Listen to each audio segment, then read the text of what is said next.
Hello from Bryn Celli Ddu. Hopefully I've pronounced that okay. An iconic prehistoric site here on the Isle of Anglesey. The name for this Neolithic burial chamber roughly translates in English as the mound in the dark grove, and we're here today to explore the site, see what remains, and see what we can see.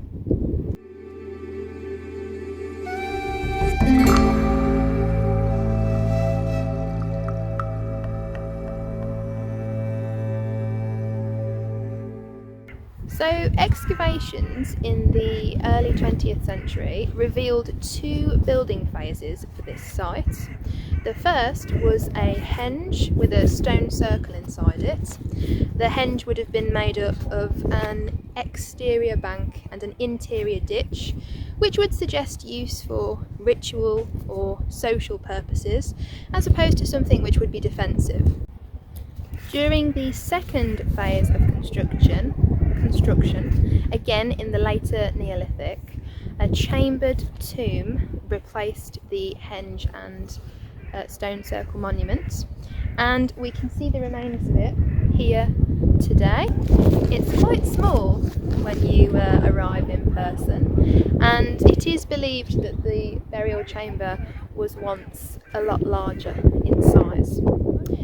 When we head inside the entrance, you will see some modern plinths supporting the ceiling, and that's because reconstruction of the site took place shortly after the excavations in the 1920s. So let's go and have a look.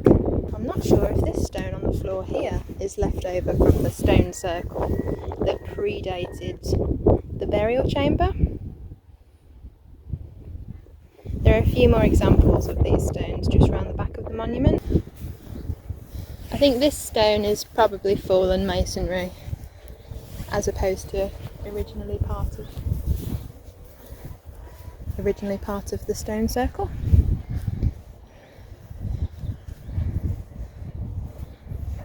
It's just over here. There we are.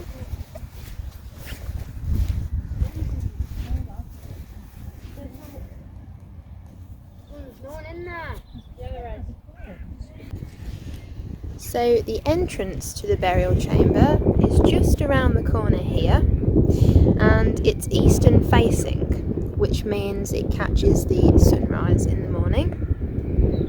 The earthen mound is roughly 85 feet / 26 metres in diameter, and at the base of the mound are faced limestone slabs, which in turn are in front of an exterior ditch.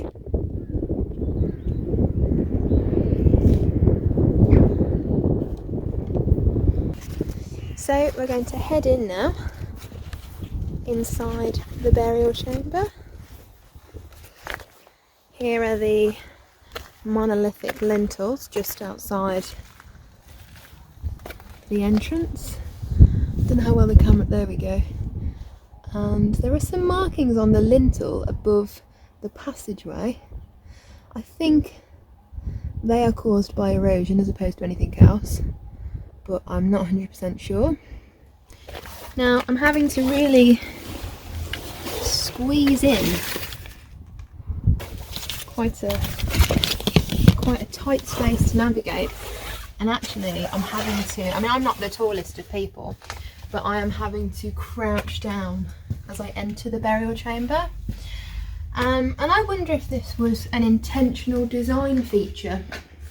Perhaps to enter the octagonal chamber meant, perhaps to enter the octagonal chamber in a bowed position was a way of showing reverence or respect to the people, well, buried inside here. Now when I say buried, archaeologists didn't find laid out bodies and complete skeletons. There was actually a mixture of human remains that were both burnt and unburnt, sort of scattered around the octagonal chamber that we're in now. We aren't quite sure why some remains were selected for burning and others weren't, but one theory could be that by burning the human remains or particular parts of our ancestors, that perhaps we were purifying the spirit for readiness in the afterlife. Again, nothing can be proved or disproved really, because this information is sadly lost to us. We will never truly understand the funerary rites attached to this burial mound. And indeed today, if I just pan the camera over here, modern pagans still use the site, still revere the site, leaving offerings to pagan gods.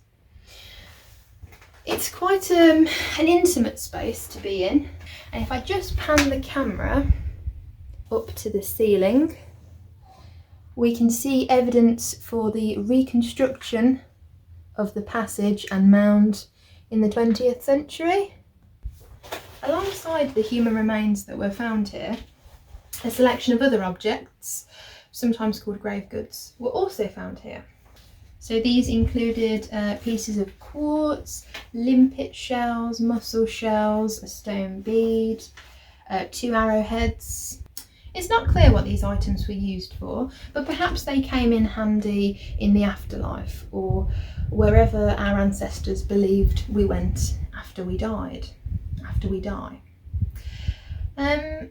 It's not clear either if these grave goods, I'm calling them grave goods, but we can just call them objects as well. It's not clear whether these objects were placed in the tomb at the time that the human remains were, or if they were placed in here afterwards, periodically even. Perhaps they were placed here once a year, maybe one offering was placed here once a year or on special occasions. And the reason I suggest this is because if I just pan round to the narrow passage, if I just pan round to the passageway behind me, a very special celestial event takes place here on the dawn of the midsummer solstice. So at dawn, the sunrise will illuminate this narrow east-facing passageway. And again, we aren't sure why the passageway was built with this orientation. It is the only monument on Anglesey with such an accurate and precise orientation, but perhaps this had something to do with the ancestors. Was the act of the sunlight passing through the chamber a way of bringing people back to life, bringing our ancestors back to life? Was it a special day which we could communicate with our ancestors on? It isn't known, but it is worth noting that such an event takes place here.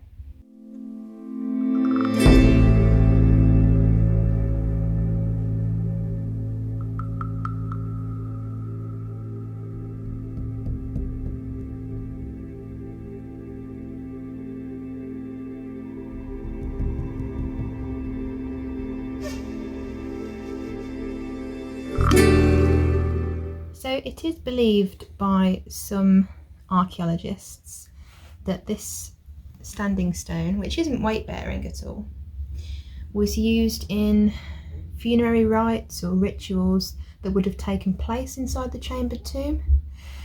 They think the pillar can stand in for another human being, perhaps the deceased person who was being interred in here. We just don't know. But it's quite the focus of attention once you're in here. It draws the eye, and we will never know what for.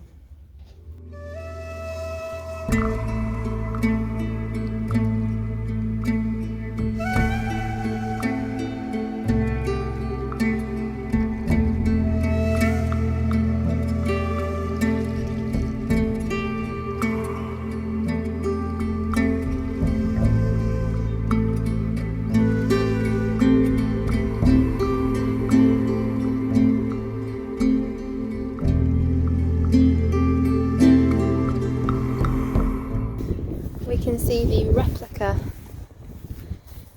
monolith that was found at the back of the burial chamber. They've even recreated, the weathered appearance of the pattern on the stone. That's a real stone. It's a real stone. They've just put the patterns on. Yeah. And they've taken the original stone to, I think it's Cardiff, and the National Museum of Wales. So if you're down that end, you can actually see it in person. But they will have taken it to a museum to help preserve it as well. Because if that was left outside to the elements, you know, the pattern would be lost. It wouldn't last very long outside. Can't work out if both sides were patterned as well. There seems to be like little grooves in the surface and like a spiral. Can you see, Stu?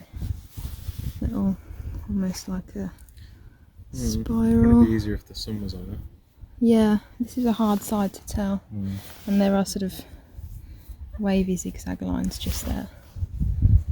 I mean, maybe part of the ritual was doing what I've just done, tracing the lines with your finger. Perhaps you had to speak a few words. We just don't know. There's no evidence for what actually went on inside these mounds. I just don't know. This is a close-up of the carved designs that were found on the stone, and they're described as twisted serpentine patterns.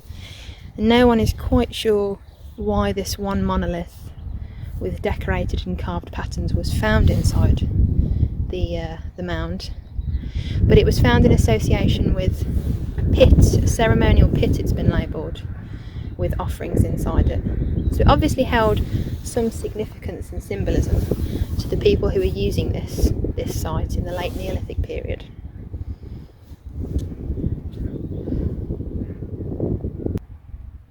Right, that is all from us here at Bryn Celli Ddu on the Isle of Anglesey. We've had a really lovely afternoon here. We've been blessed with beautiful weather, a fairly quiet site, so I was able to spend a good bit of time inside the burial chamber and just taking in the atmosphere around it as well.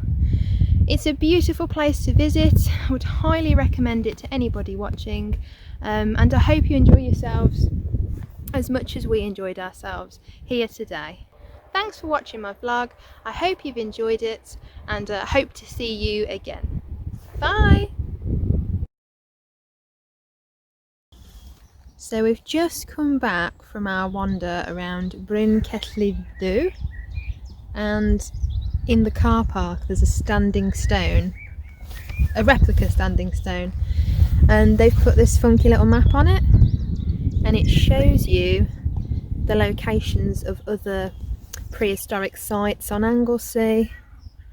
That's where we were earlier today, Bryn Celli Ddu, and it just goes to show the extent of the ritual landscape on Anglesey. There was obviously something special about this ritual landscape that caused our ancestors to build here, to build funerary monuments, and it's just been a fantastic day out. There's also a little information just under here.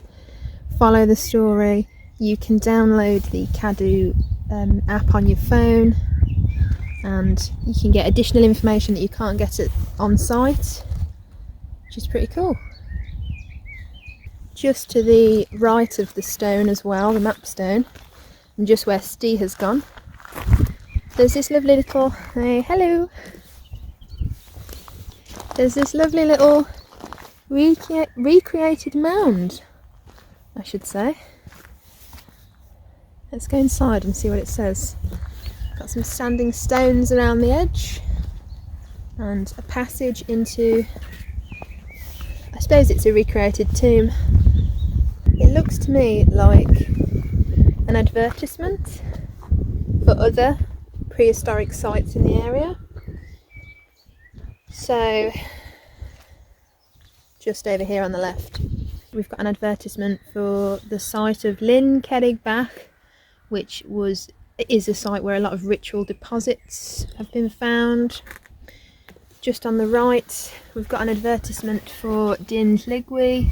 I filmed a vlog from here earlier. It was a lovely little spot to go and visit, nice and quiet, it's in a wooded grove. If you want to check out the video, I'll pop the link in the description. And then just at the back, sadly I think this advertisement has been, this poster rather, been vandalised, yes. That one was for Barclodiad y Gawrs. Apologies for the poor pronunciation. But I just think this is a nice little way. I think this is quite a nice way to utilise a car park. You know, they could have gone for slightly more spaces, I suppose, but maybe there's a reason why they couldn't create spaces on this particular bit. Maybe they just wanted something that looked aesthetically pleasing. Well, I probably don't get that many people at the same time. No. In the spaces, so. I mean, it's a lovely free car park as well. And yeah, that's definitely that little advertisement there would make me want to go and visit other sites. So nice one, Cadw.